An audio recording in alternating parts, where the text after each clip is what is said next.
ભાજપ નેતા નરેન્દ્ર મોદીએ મધ્યપ્રદેશ અને ઉત્તર પ્રદેશમાં યોગી ચૂંટણી સભા કહ્યું કોંગ્રેસ કરે છે તુષ્ટિકરણ જ્યારે ભાજપ કરે છે સંતુષ્ટિકરણ।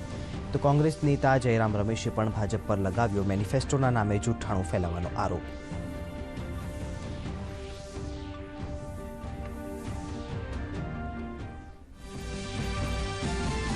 ભારતીય ચૂંટણી પંચ અને ભાજપ અને કોંગ્રેસને પાઠવી નોટિસ। ધર્મ આધારિત નિવેદન મામલે બંને પક્ષોએ એકબીજાની ચૂંટણી પંચમાં કરી હતી ફરિયાદ। ધર્મ, જાતિ, સમુદાય અને ભાષાના આધારે નફરત અને વિભાજન કરવાનો લગાવ્યો છે બંને દિગ્ગજ નેતા પર આરોપ। 29 એપ્રિલ સુધીમાં માંગ્યો જવાબ। ચોથા તબક્કાના નામાંકનના અંતિમ દિવસે યુપીની કન્નૌજ બેઠક રહી ફ્લેશમાં। કન્નૌજ બેઠક પરથી સપા અધ્યક્ષ અખિલેશ યાદવ અને ભાજપ ઉમેદવાર સુબ્રત પાઠકે નોંધાવી ઉમેદવારી। સુબ્રત પાઠકે કહ્યું હવે થશે ભારત પાકિસ્તાન મેચ જેવી ટક્કર। તો અખિલેશ યાદવે પલટવાર કરતા કહ્યું અમે 6 બોલમાં મારીશું 6 છક્કા।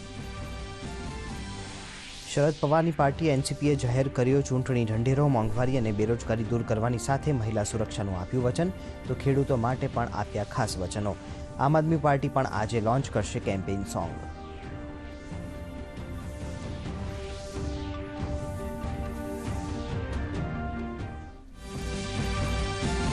લોકસભા ચૂંટણીના બીજા તબક્કાના મતદાન માટે તૈયારીઓને આખરી ઓપ। 13 રાજ્ય અને કેન્દ્રશાસિત પ્રદેશોની 88 બેઠકો પર આવતીકાલે મતદાન।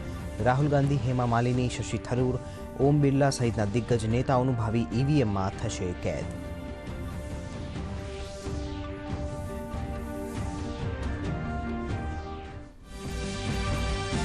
કોંગ્રેસના મેનિફેસ્ટો મામલે કોંગ્રેસ પર આક્ષેપ કરતા ભાજપ અધ્યક્ષ CR પાટીલે કહ્યું કે દેશની સંપત્તિ અલ્પસંખ્યકને વહેંચી દેવાની છે કોંગ્રેસની મનસા।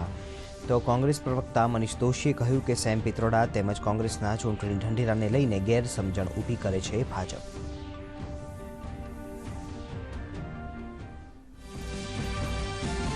JEE મેન્સનું પરિણામ જાહેર। દેશના 56 વિદ્યાર્થીએ મેળવ્યા 100%। ગુજરાતના 2 વિદ્યાર્થીઓએ પણ માર્યું મેદાન। રાજકોટના મીત પારેખે ઓલ ઇન્ડિયામાં 28મો તો હર્ષલ કાનાણીએ મેળવ્યો 44મો રેન્ક। 10.5 લાખથી વધુ વિદ્યાર્થીઓએ આપી હતી પરીક્ષા।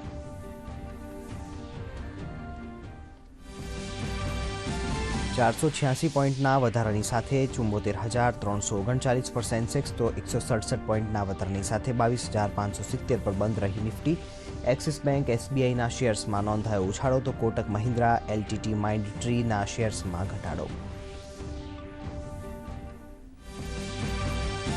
ગરમીના કારણે પ્રાથમિક શાળાના સમયમાં ફેરફાર। સવારે 7 વાગ્યાથી 11 વાગ્યા સુધી જ ચાલશે શૈક્ષણિક કાર્ય। આગામી 3 દિવસ તાપમાનમાં 3 ડિગ્રી સુધીના વધારાની આગાહી।